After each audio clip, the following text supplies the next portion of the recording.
Mackenzie and welcome back to my channel. Today I'm going to be showing you how I did this Martha May Whovier transformation. This is going to be part one of a two-part series on how I did the Martha May Whobilation look from How the Grinch Stole Christmas. This video is going to walk through how I did the whole dress process. I made this over the course of a weekend, so like 2.5 days putting this together, and I think it came out pretty good. It's giving Christmas, it's giving Whobilation, it's giving a little bit of strawberry for some reason, but we love it. She's pretty simple to make. I mean, I made it in 3 days, so, you know, if I could do it, you can do it. Once you learn how to make a corset, it really unlocks a whole new world of ball gowns that you can make. So I'm pretty happy with how it came out. Let's get into the process of how I did this. So our strawberry queen here is a velvet-based corset. You can see the back here is just laced up with some gold rope that I had left over from another project. I patterned this out on my mannequin myself, and then I went through, found out where all the seams should be, cut that out of a muslin fabric, then I lined the muslin with the duck fabric, sewed in my boning channels, put in my boning because I didn't want to be able to see the seams from where the boning goes on the velvet outside. I just wanted it to have the structure, but not look like it has the structure, if you know what I mean. So basically I made the whole thing out of those two fabrics first, got the shape right, and then I cut the additional pieces out of the velvet, sewed those on top, and then reconstructed it. Okay, let's get into a little bit of a deeper dive here. So I'm patterning out the bodice pieces on my mannequin. I'm doing a sweetheart neckline, and it has 3 seams in the front, 2 on the side, and 1 in the back where we'll have the corset closure. I'm doing this out of a muslin fabric to start, and then cutting all those pieces out of a duck fabric, which is going to provide some more stability before we put in the boning channels. On the right side of the screen here, you can see what that looks like assembled. I like to do a test drive basically with the muslin and duck fabric together to get the shape just fitted perfectly before I go ahead and cut out of my final fabric, which is going to go on top. And then for our top fabric, we're going to be using this red velvet from Joann Fabrics. I think it was $29.99 a yard or something. I got it last year for the other Martha May dress that I made, and it's very, very soft, but it has no stretch. So just be careful to take that into account when cutting your pieces and fitting the bodice. So once I had my mock-up fitting correctly, I disassembled everything and then went ahead and cut out all of those pieces from the velvet fabric and just laid them on top so to stay stitched down to make sure everything stayed in place. And then I'm going to go ahead and start assembling the bodice again.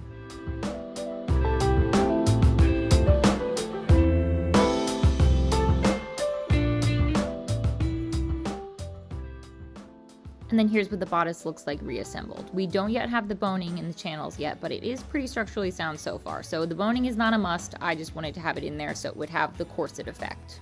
I'm going to be folding in the edges where the corset grommets will go in the back. So the back opening is going to have a nice clean edge, as well as I'm going to be folding up the bottom to have a nice clean edge there as well with the V in the front. With the bottom edge now closed, we can insert the boning into the channels I made beforehand. So the channel is between the muslin and duck fabric that was put together before I did the velvet on top of it, just to make sure that you can't see it through the velvet layer.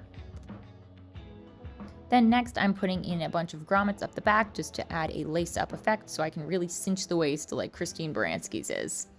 And this is easy. You just cut a hole for the grommet, put the grommet through, and then I'm going to be hammering it into place to make sure that everything is secure.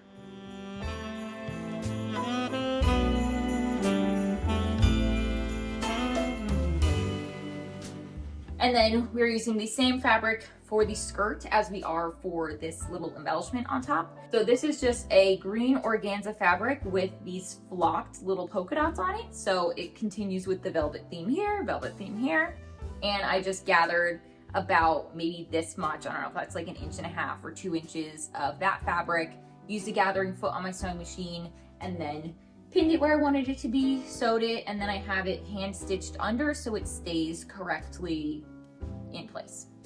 And here's a closer look at our polka dot organza. I think the one in the movie is probably made on tulle, but it's really limited out there on the internet what you can find as far as a translucent polka dot fabric. For our bodice embellishment, I'm using about a 2-inch piece of the organza. I started gathering this using the long stitch with a regular foot method, but that just takes way too long and you have to hand pull it. So I broke out my handy dandy gathering foot, and look how she just pulls it all together so quickly. Definitely recommend getting this if you don't have one. I think it works on a lot of sewing machines. It's linked in my Amazon storefront.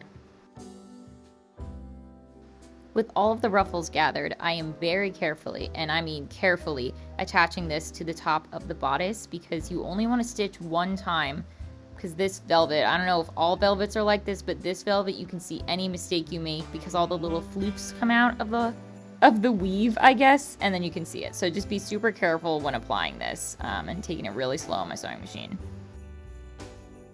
And once it's sewn on, I just tuck it under and hand stitch that to the back of the bodice to make sure it stays in place.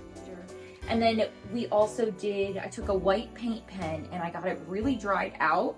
So I have very faint white paint dots. I did this whole process using a ruler, so it's pretty evenly spaced out.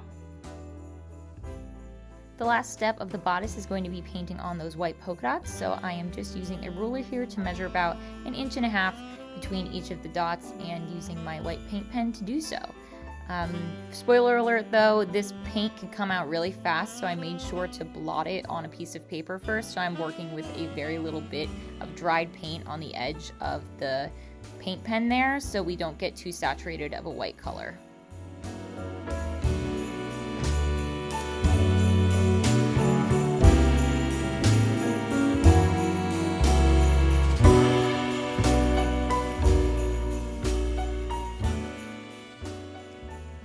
And then for the skirt, she's pretty easy. All I did was, I have another skirt under here, if you can believe it. I have this green tulle skirt that I got on Amazon because it ended up being cheaper for me to just purchase a pre-made green tulle skirt rather than buy a bunch of yards of green tulle myself. So I took that, and then I put that as my base layer. Then I took my same organza fabrics as up here, gathered it all in the sewing machine so you can see it's gathered around the edges, attached that to an elastic waistband, and I just slipped that over the other skirt, and we have a very poofy ball gown moment. Okay, so on to the home stretch of the project. We are just finishing up by making the skirt, and I am gathering 12 yards of this organza fabric with my gathering foot on my sewing machine.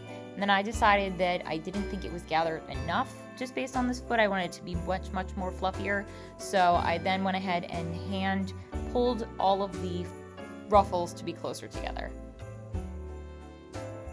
We gathered it with the sewing machine, and now I'm going to hand pull the gathers closer together so it's even more floofy. Slowly inching down.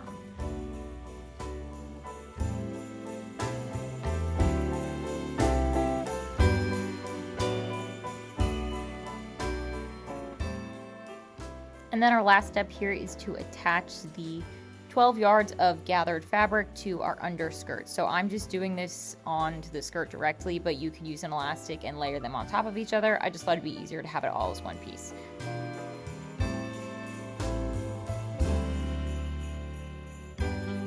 As an exciting bonus segment, I'm going to be showing how I made her jewelry for this look.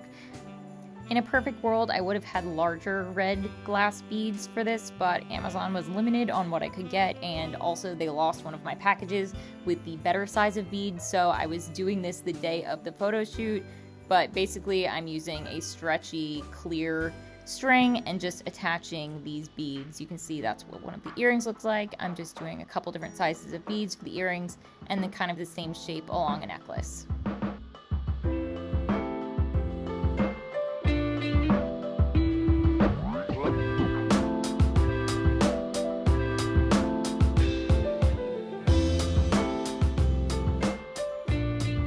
So that concludes the process of making Martha May's Whobilation gown. You can make one for yourself. Hopefully this video is helpful, but if you guys have any questions, just feel free to drop a comment in the comment section below, or you can DM me directly on Instagram at CostumeKens. Yeah, thank you guys so much for watching my video. I really appreciate it, and don't forget to like and subscribe to come back for more cosplay content. I'm going to be releasing a video on how I made this monstrosity of a wig, which is going to be really exciting because this is probably the most complicated wig I have ever made before, and I'm really proud of how it came out. But yeah, that's it. So don't forget to like and subscribe. Thanks. Bye, guys.